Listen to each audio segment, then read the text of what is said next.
Tissue క్లాత్ని ఇలా క్రాస్గా కట్ చేసుకుంటాము. పైపింగ్ కోసం మేము టిష్యూ యూజ్ చేస్తాం అనమాట. వీటిని ఇలా జాయింట్ చేసుకుంటున్నాము. అంటే పైపింగ్ కూడా చాలా ఎక్కువ పడుతుంది స్కాలప్కి. నేను ఓన్లీ మీకు బ్యాక్ నెక్కే వేసి చూపిస్తాను. మేము పైపింగ్ కోసం పాదం కొంచెం లైట్గా జరుపుతాం అనమాట. ఇప్పుడు థ్రెడ్ పైపింగ్ అయితే చేస్తున్నాము. చాలా సన్నగా ఉంటుంది థ్రెడ్ కూడా. ఇలా పైపింగ్ అయితే రెడీ చేసుకుంటాము. ఇలా క్లాత్ మార్జిన్ కూడా ఉండాలి. నేను మీకు చూపిస్తాను. పైపింగ్ అయితే ఇలా సన్నగా వస్తుంది. దీనికి ఇంత మార్జిన్ ఎక్స్ట్రాగా ఇంత సైడ్కి మార్జిన్ కూడా ఉండాలన్నమాట.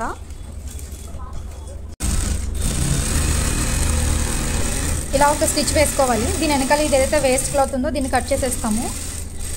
ఇది పైపింగ్ అండ్ ఈ పక్క నుంచి ఇలా చిన్న స్టిచ్ వేసాము.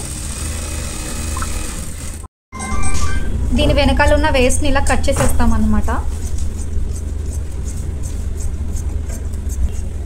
ఇప్పుడు మనకి ఇది రెడీమేడ్ పైపింగ్ లాగా అయితే అయిపోతుంది. అంటే రెడీ అయిపోతుంది. డైరెక్ట్గా మనం స్కాలప్కి ఇది పైపింగ్ వేసేసుకోవచ్చు. చాలా సన్నగా వచ్చింది కదా పైపింగ్. ఇది ఎలా వేస్తామన్నది చూపిస్తాను. మనం ఇలా పైపింగ్ రెడీ చేసుకున్నాం కదా, దీన్ని పైన స్కాలప్ కింద నుంచి పెట్టి పైపింగ్ చేయాలన్నమాట. స్టార్టింగ్లో కొంచెం వేసాము, ఎంత నీట్గా వచ్చింది కదా. ఇప్పుడు మీకు అది క్లారిటీగా ఎలా వేస్తున్నాం అనేది చూపిస్తాను. ఓకే, స్టార్ట్ కరు. కరెక్ట్గా పాయింట్ దగ్గర ఒక ఫోల్డ్ పెడుతున్నారనమాట. छोटू भाई फोल्ड कैसा लगा रहे दिखाना जस्ट अभी मार्किंग डाल ओके ना. ఇలా స్కాలప్కి కింద ఇలా ఫోల్డ్ చేస్తాం అనమాట. అంటే కట్ ఎడ్జ్లో అలా ఫోల్డ్ చేసి పెట్టాలి. పెట్టాక దాని మీద నుంచి స్టిచ్ వేయాలన్నమాట. ఓకేనా? ఓకే. और एक भी दिखा दो ना. एक से और एक मार्किंग डाल दो. किधर आई तो वो बराबर देख के डाल. ओकेना? ఇలా 3 పాయింట్ లాగా దీన్ని ఫోల్డ్ చేయాలన్నమాట. కార్నర్లో ఫోల్డ్ చేసి ఆ కార్నర్లో దాన్ని కూర్చోబెట్టి పైనుంచి స్టిచ్ వేయాలి.